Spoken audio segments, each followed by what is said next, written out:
makes me want to holler, go away. I need more peace and hope and love. Where do I find it in this crazy old world? I need strategies, strategies for living radio. Your dose of radio rehab. Strategies for living radio.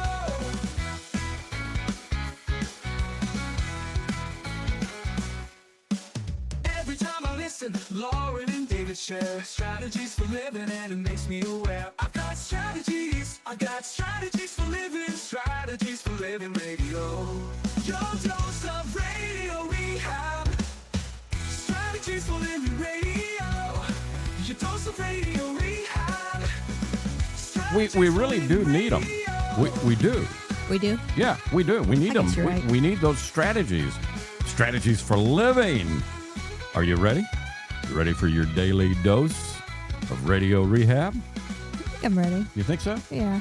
Hey, folks, welcome. Welcome into another edition of Strategies for Living. I'm Dr. David McMillian. She is psychotherapist, LPC, Lauren Leon McMillian. And, I want to talk a little bit today, Lauren, about getting stuck, feeling stuck. Yeah, I'm glad you changed that to feeling stuck. Well, so why do we feel stuck?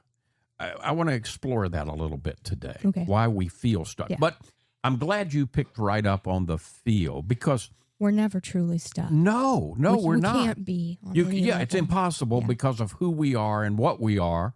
We're dynamic. We're the various scriptures tell us we're made in the image of God. God is a creator. Therefore, we're creators. You can't be stuck. Right. But you can feel stuck because perception.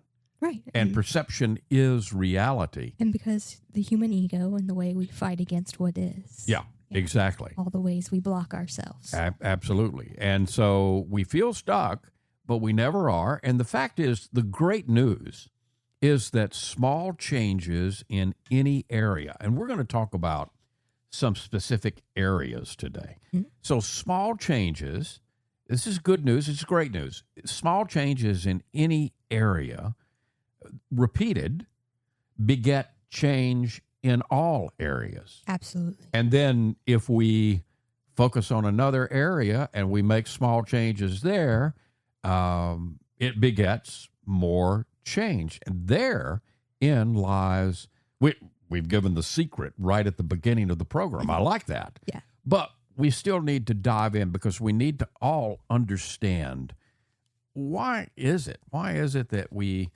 feel so stuck sometimes? And no doubt we all do, right? We're all human. It's part of being human. So that's what we're talking about today here on Strategies for Living.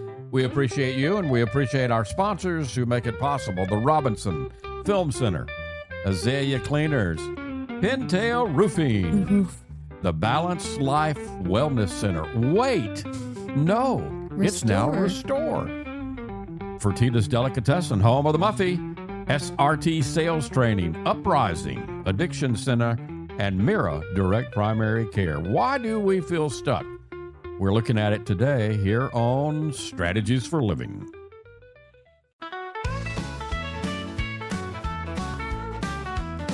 Facing the same old problems day to day makes you want to holler, get away. Looking for the road that'll get me there. Looking for hope and peace to spare. Looking for strategies for living radio. Your dose of radio rehab. Strategies for living radio. Welcome into Strategies for Living Radio. Lauren Leon McMillian, David McMillian, glad you're with us. You know, we all feel stuck from time to time, every single one of us. And why do we feel that? You know, first of all, it's a feeling. Yes. And feelings easily pass. I mean, just wait a second, and you'll have another feeling. Feelings are more often messages, right? Messengers. Oftentimes they are. And the feeling of being stuck is a messenger telling you, more than likely, that you're holding on to something somewhere. Something I that think you... that's the overarching message. there's in general. There's something that you need to work on. There's something that you need to release. Because as we've already mentioned, we can't ever actually truly be stuck. We never are. We Right. never really are, but we certainly perceive that we are. And we know our perception becomes reality for us. Mm-hmm. The great news, small changes in any area, and today we're going to talk about a lot of different areas, but small changes in any area that are repeated can result in big changes. And I'd say even small changes in little areas that we don't repeat. Mm-hmm. You know, repeating is really underscores it. But just small changes in any area that we attempt to do, it's going to move us forward. It's going to move us off of that feeling that we're stuck. Right. So, And being able to recognize the small changes, right? Yeah. Because we're always changing, but if we have the feeling that we're stuck, we're not recognizing the ever constant change around and within us Right. that's possible. and we're Not allowing it. right. We right? always have the ability to recognize, to recognize. Right. Cognition is thinking. So, in every moment, we have the ability to rethink what's going on around us, rethink ourselves, rethink our world, rethink our relationships, all of it. Mm-hmm. That's a lot of power. It is. Individuals have a great deal of power that sometimes we don't accept, sometimes we don't claim. Depending on the messages we got in our childhood, maybe we don't even think we have it. And sometimes we're afraid of it. And we're afraid of it, or we think we're unworthy of it. Again, we get a lot of messages that we don't ever really examine and look at. So we're diving in today to talk about some specific areas where, you know, you can begin to feel stuck in life. And so the very first one, you've mentioned recognizing, you've mentioned cognition. And so I think we have to start there. Because once we start thinking, some of us think and think and think and think, and we overthink. Yeah. And you keep overthinking something, and that can get you stuck. Yeah. Well, I mean, there's that idea that if a person thinks all the time, he has nothing to think about but his thoughts. Yeah. And so then you lose touch with reality. Right? Then, because if all you're thinking about is your own thoughts, you're losing touch with what is. Right. And so, of course, you're going to lose touch with the constant flow and change of life because that is what is. Yes. Right? Well, yeah, when all you got to do is observe. I mean, that's it. Just observe and understand that the only thing that is constant Is change. in life, in our lives, whether we're talking about the world, whether we're talking about our individual bodies, whether we're talking about our minds, the only thing that is constant is change. And, you know, I see this in so many clients. It's a cycle, right? Well, I feel stuck, and so I'm going to continue to overthink because overthinking can sometimes be a way to control or to have certainty, which is just going to keep you stuck. Because as long as you're afraid of letting go or afraid of entering into the uncertainty, which is the flow and the change, you will feel stuck. I think we all need to remember the basic id. Yeah. Yeah. So we all have, and perhaps a formula It's for going looking. Freudian on me. Yeah, I know. No, but it's not the id that you're thinking. Oh, okay. We could probably even say, instead of basic id, we could say basic ID. Oh, okay. And- it's going multimodal on me. Yeah, exactly. So if you look at anything in your life, you have a powerful tool. Just sit down and write basic ID. BASICID. Right. Okay. So the B is behavior. Mm-hmm. What are your behaviors around this? A is for affect. How are you feeling around this particular thing? S is sensuality. Right. We're sensual people. So a lot of the way that we communicate is through the five senses that we have. Yeah. The I is for imagination. We all have the ability to think concretely, but we have the ability to image, to dream. In fact, this is kind of where the unconscious mind can come in, because we dream at night, and if we pay attention to our dreams, and, that's an imagery that's being offered to us, and we work with them a bit. It's They often can be a rich. royal Yeah. road, as Right. Freud said. Absolutely. So then the C is cognition. Okay, what am I thinking? And what am I thinking? Again, you don't take thinking out of the equation. You just, again, we're talking right now about overthinking. It's important that we put thinking in its proper perspective, in its proper place. Then the I is for interpersonal relationships, Okay. because we're all relationship people. We're all interacting in relationship with one another. And then the D, and forcing the D right here, it could be B, but we're going to make the D drugs. Right. What drugs are on board? Which is anything you put into anything you put in your body. Exogenous Right. that you put into your Right. body. Yeah. So it could be, if I'm eating... It could be caffeine. It could be the Sure. food you eat. It could if be... I'm eating fast food every day at Yeah. every meal, Okay. that's a big part of what's going Especially on. these days with what they're filled with. Right. So basic ID. Okay. So how is this tied to, how are you tying this to the overthinking piece? Well, just getting, because we are thinking and thinking is on board, we begin to get to a place where we think, I am my thoughts. Okay. And Yeah. if this will help us back up and realize, okay, I'm not going to ignore my thoughts. What am I thinking? But then spread out, and what is this thinking? Okay. What does this thinking get me in terms of how do I behave when I think Well, this? and I think, How do I feel when I think this? How do I imagine when I think this? What sensuality, what senses come into play how is this impacting the when I rest think of this? my who and what I am Right. and what I How have does- to work with? How does it affect my interpersonal relationships? And, especially if the thinking sends us right to the refrigerator to the Bluebell, well, that may be a problem, Yeah. So you see how this is, it kind of elegantly works together, if you will, Yeah. and gets us out of the idea that all we are is thinking. Well, so kind of what you're saying there, what I hear you saying is that if I remember the basic idea, all of those other components that create my Right. experience, I can begin to recognize, one, how my overthinking might impact the other Yes. pieces, You but got it. also how much my over-identification with the cognition can impact the rest of my being. Give that girl a chocolate chip cookie. Who, me? Yeah. No thanks. Oh, I no appreciate thanks. it, Okay. Well, you didn't overthink that, did you?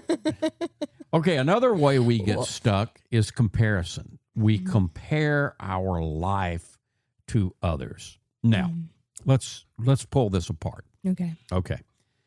Comparison is a human thing. It's just something we do.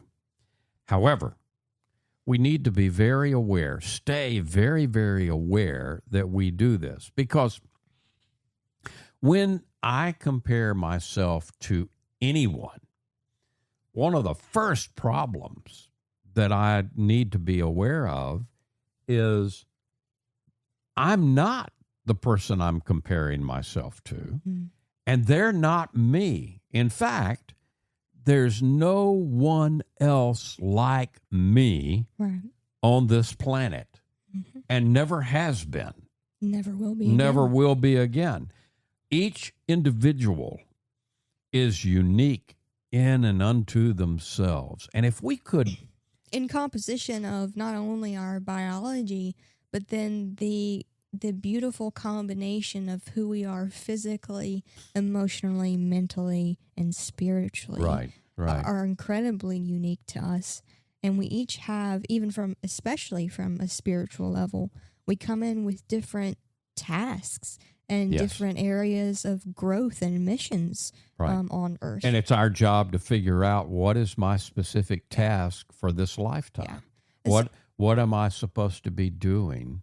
How can I grow my soul? How can I, what do I need to come and teach? Because whatever I teach is what I need to learn, you know? Absolutely. And so that's a beginning point to what do I teach? You know, if I and what you teach most often comes from one of your greatest wounds. Yeah. What have you overcome? What has been your biggest block in life? That's often a signal to what you have to offer, because you are the first recipient of the learning, right? And therefore the greatest teacher of that particular healing. So we're talking about why we feel stuck in life. Well, we've covered overthinking. You need to take action, even if it's small, to overcome overthinking. And we compare our life to somebody else. And all we need to do is shift that to focus only on your own path, not anyone else's, because each and every person is unique.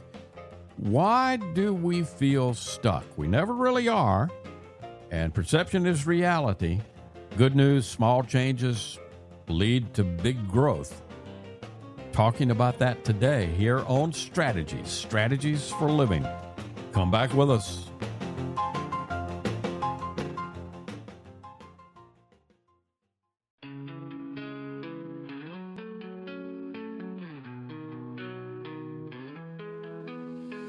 Tune in daily, find the light. Healthy mind and spirits bright. Strategies for living strong. Feel the vibe, it won't go wrong. Body moves and soul align. Catch the rhythm, feel the time. Radio rehab every day. Chase those clouds of gray away. Your daily dose of radio rehab. Lift you up when skies seem drab.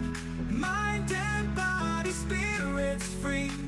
Living life in harmony. Welcome back into Strategies for Living. Lauren Leon McMillian, David McMillian. Why do we feel stuck? Yeah, we all get there, and some of us stay there. And it's important for us to put that in perspective, because the absolute truth is, none of us, no matter what our situation, no matter what somebody out there has quote unquote labeled you or diagnosed you with, you are never really stuck. It's impossible. Yeah. So, but we feel it. We all know we feel it. Well, we feel it because perception is reality. So if I perceive myself stuck, I feel stuck. And the great news is you can change this. Mm-hmm. And in fact, you can change it in a radical way. The word radical means root. Right. And so you can change it in a rooted way by understanding that it's impossible to be stuck, and that small changes in any one of the areas that we're talking about can lead to big changes in your life. So we feel stuck because we overthink, but if we take action, even if it's small, we can get moving. And we compare our life to others, but if we focus on our own path and not somebody else's, then we're putting ourselves on a healthy pathway. Yeah. Another thing that we do, and man, I think we a lot of us love to do this in ways that you may not think about. We stay in our comfort zone. Yup. Okay. So immediately, likely, a lot of us might have thought, including me, by the way. Yeah. When I hear comfort zone, I think of, I don't want to get out of my easy chair. Well, and yeah, you're right. And so it's important to remember that comfort isn't wrong. It is, like you said, where we rest. Right. But if you stay there forever, it slowly becomes uncomfortable. Yeah, but I was kind of thinking something else, Lauren. Okay, what were you thinking? Yeah, and like I said, for me, my easy chair in the living room came into mind because I love my chair. Yes, I didn't know this. I love my chair. And I, sometimes spend. Does every man have a chair? I would hope Is that so. a thing? I would hope so. You remember when we first got together, one of the first things I did was we found my chair. You had to get a because chair. I wanted one that was automatic. I could just push a button and the feet would go up. And so we found a chair at a reasonable price, and home it went. Mm-hmm. But I love my chair. And so oftentimes when you think about comfort zone, you think about and you relate it to laziness, but it's not related to laziness. No, it's not. It's Because related. comfort zone can be in patterns. Sure. My comfort zone can be, you and I work with an individual who the pattern in their life is absolute negativity. Yep. And there's a reason for that. There's it makes sense. Right. And It's what you do your best and I do my best to hold that up. However, that person is going to stay in that negativity until they realize there's a reason to get out of it. So that person is stuck, but that person is not, stuck in the way of spending too much time in their easy chair. No, so what you're saying is what we often get confused, right, is comfort and familiarity. Right. Perhaps, right? Correct. Because something can be very familiar, and we're humans, we're creatures of habit, so familiar feels safe. Yeah. Because we've created it that If I have an anger problem, okay, and I turn every time that I'm anything, if I'm hurt, if I'm afraid, what I show is anger. Yeah, because then that's comfortable. That's my familiar. comfort. Yeah. My comfort is anger.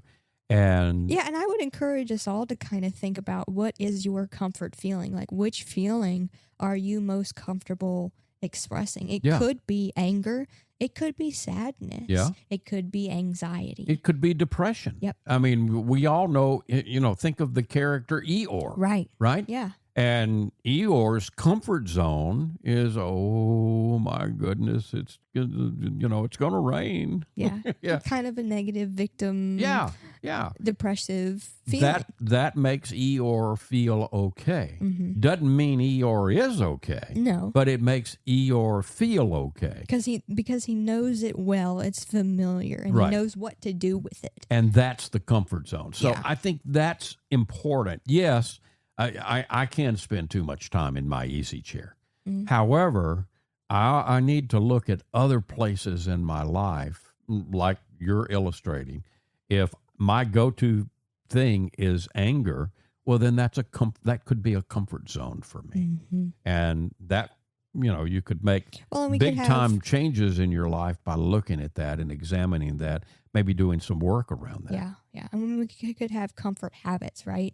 And Sure. some of them are obviously unhealthy. I mean, if you have, You mean the Bluebell? well, if it becomes an addictive or something well, yeah, unhealthy, I mean, the ice cream. Yeah. Through the years, I've worked with people. In fact, I'm remembering one lady I worked with that, and I love Southern made donuts, but that was her comfort zone. That was her go-to. She kept them. In her. She made sure she was supplied with plenty of Southern made donuts. Oh. And anytime she felt negative or bad, Yep. she went to the donuts. Yep. And at the point I was working with her, this is years ago,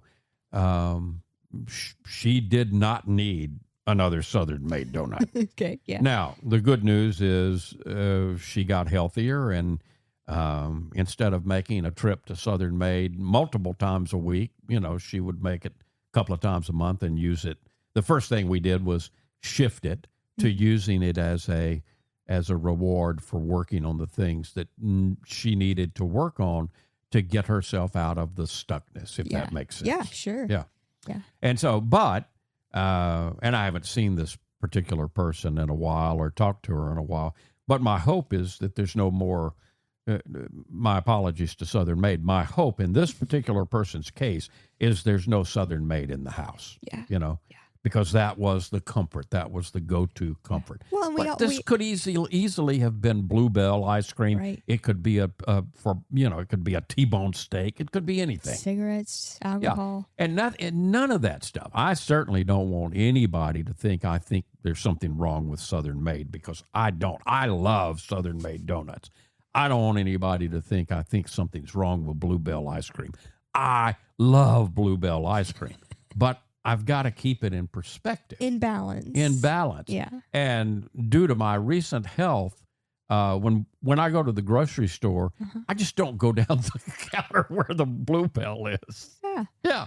Yeah. And it's you okay. You just know who you are. You know your weakness, so to speak. It's not really a weakness. It's not really a weakness, but you know your tendencies, right? Yep. And I tell myself when I go past that aisle in the grocery store, I tell myself there will be a time that I'll be able to go back down that aisle, and there will be a time that I'll even be able to put more Bluebell in the shopping basket. It'll have to be when Lauren's not with me, but and then I've got to figure out how to keep her from throwing it out of the freezer. But I'll get to that when I get to that. But yeah. Well, I'm not arguing with that. No, one. I know you're not. Maybe I could just get Bluebell when I'm out. Maybe it has to be Baskin Robbins. It's important to remember and recognize we all get stuck in some sort of comfort zone. Yes. And to remember that true learning, true growth happens on the edge, right? Absolutely. So just to be able to move through whatever fear likely lies underneath. I can't do this without my fill in the blank comfort. Right. And so just like you did with that lady, it doesn't have to go away completely. No, we can. But being able to push yourself through to the growth zone. Yeah. Since you mentioned fear, that's another place we get stuck. Yep. And it's fear. We feel failure too much. Yeah. And, what is that, by the way? Well, failure is always just a lesson. Mm-hmm. I mean, because again, go back to what we were talking about at the beginning.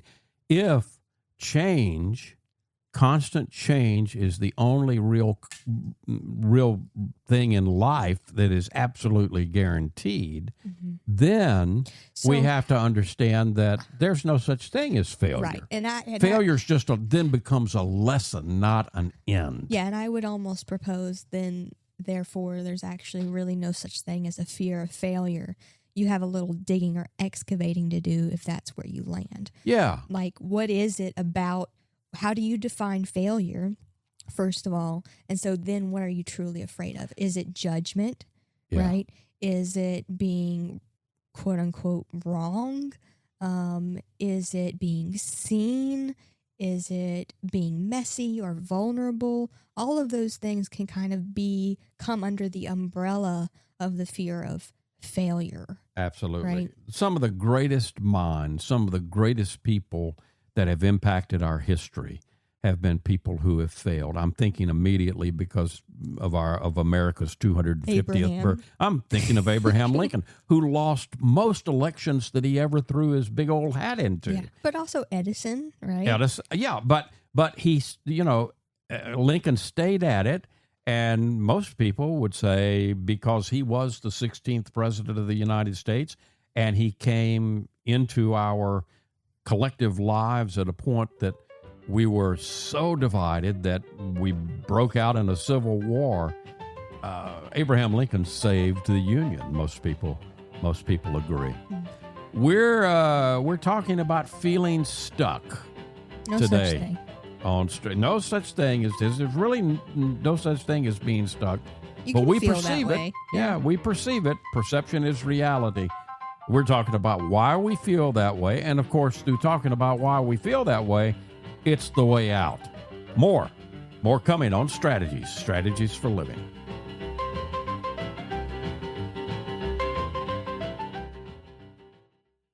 We all have problems every day.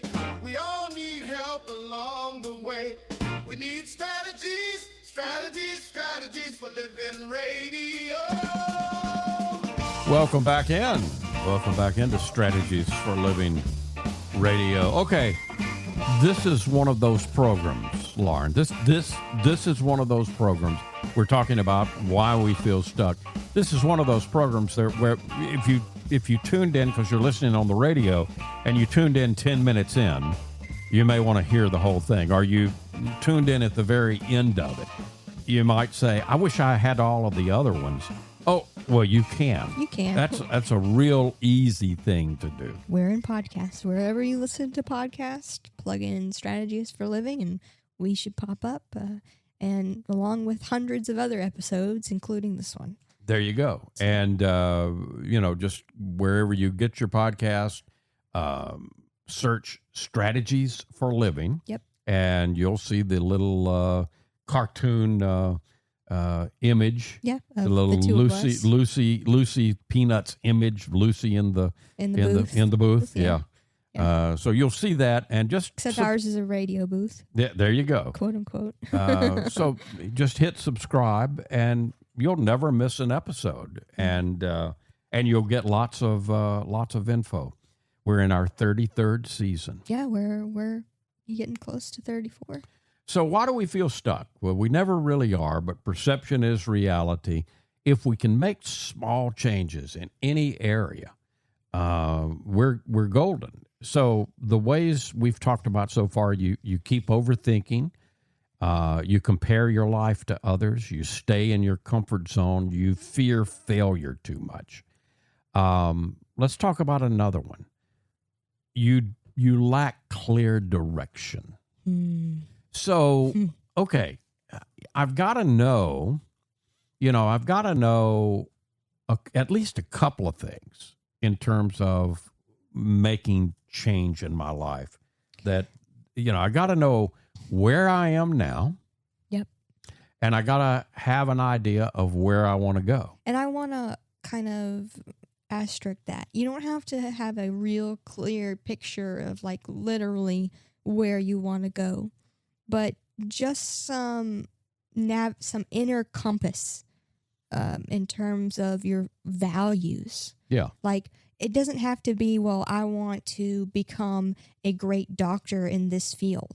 It doesn't have to be that I want to be as specific. rich as Elon Musk. It could be as simple as, I want to move in the direction of more joy.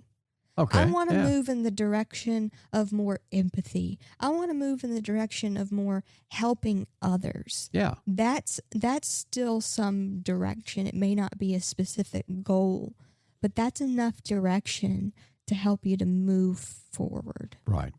This old Dr. Phil when he was on TV used to say, you can't change what you don't acknowledge. Yep. And so what we're talking about here is kind of that's a clear statement of that. You have to get real clear on what you want. And so then you can easily, even if you have to go get help for it. And there's plenty of help available to all of us. And I think free and otherwise. Yeah. Yeah, well, and I think this happens to a lot of people either because they have a habit of overriding who they are for others in the sense of pleasing or caring or whatever it may be. And so you kind of lose touch with who you are. Right. And also in today's world, it can be easy to get overwhelmed with all of the opportunities and directions possible to go in terms of information that we're given, right? Because information is all around us all the time. We're overloaded with it. Mm-hmm. And sometimes we can almost think we're drowning in it, So you have to remember that as a human being, you get to discern, this is what's helpful for me right now, and I'm going to put this other stuff to the side, right? That's part of focusing on what you want. Yeah.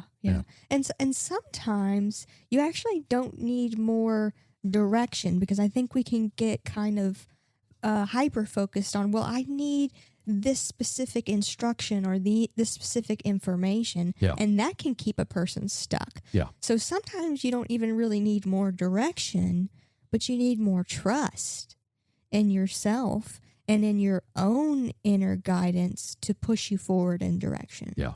Does that Yeah. make sense? That makes total sense. You don't always have to see the full road, the full staircase to take the first step. This might sound strange coming from a former psychotherapist, and of course you are one now, but we even get stuck there.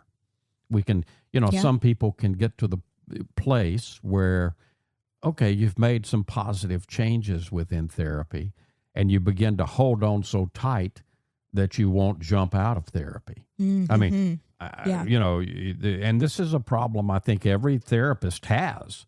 You have those clients that need to kind of leave the nest, if you will. They need to go out. And that doesn't mean they can't come back.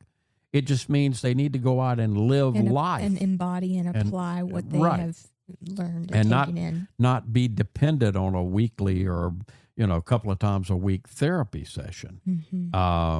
So again, you can use your imagination in terms of where you lack clear direction, and it's not always what it seems.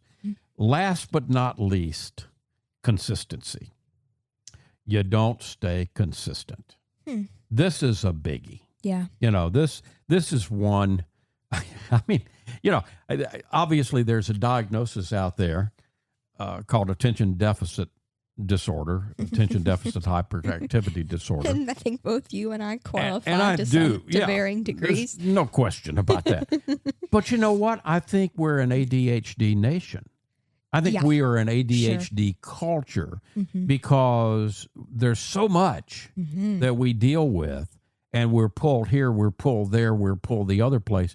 And so sometimes that can lead to us being inconsistent. Yeah. And so we've got to put some determination within ourselves of when I really want something, I'm going to do this, and I'm going to do it consistently. Well, yeah, and it's important, I think, as we're talking about this, that we try to, the best that we can, stay out of the trap of shaming or blaming ourselves for the natural inconsistencies that happen, right? True consistency doesn't mean that I'm going to be focused 100% of the time, all the time. Right.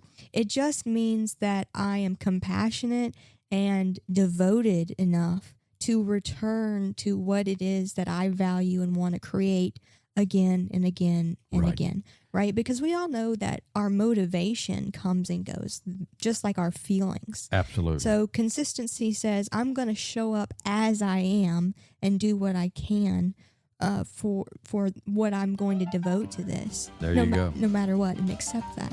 Why do we feel stuck? Well, because we are, David. No, you never are. None of us ever are stuck. We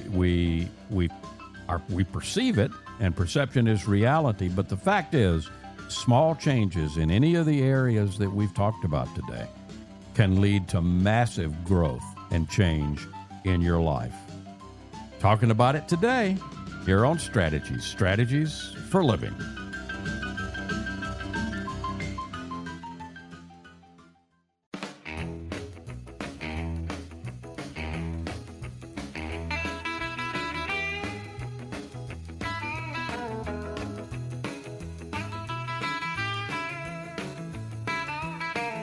And welcome back into Strategies for Living.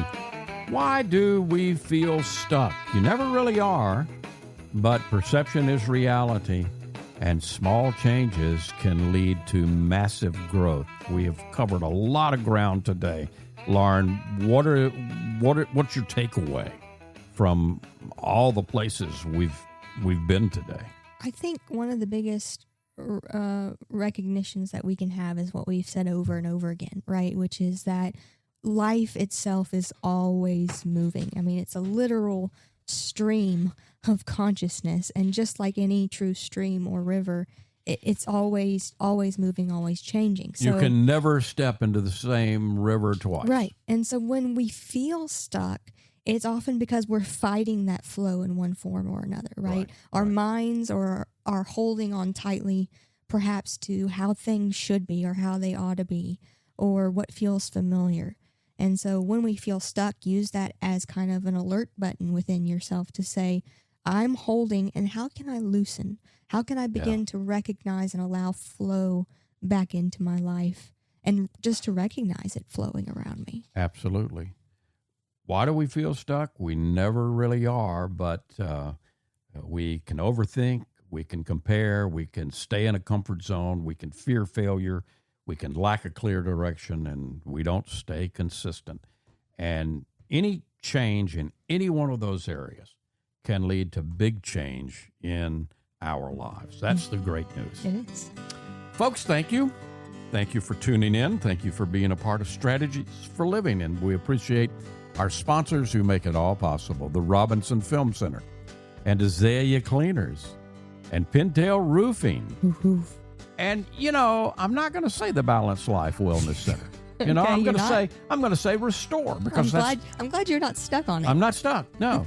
Fertitta's Delicatessen, home of the Muffy, SRT Sales Training, Uprising Addiction Center, and Mira Direct Primary Care.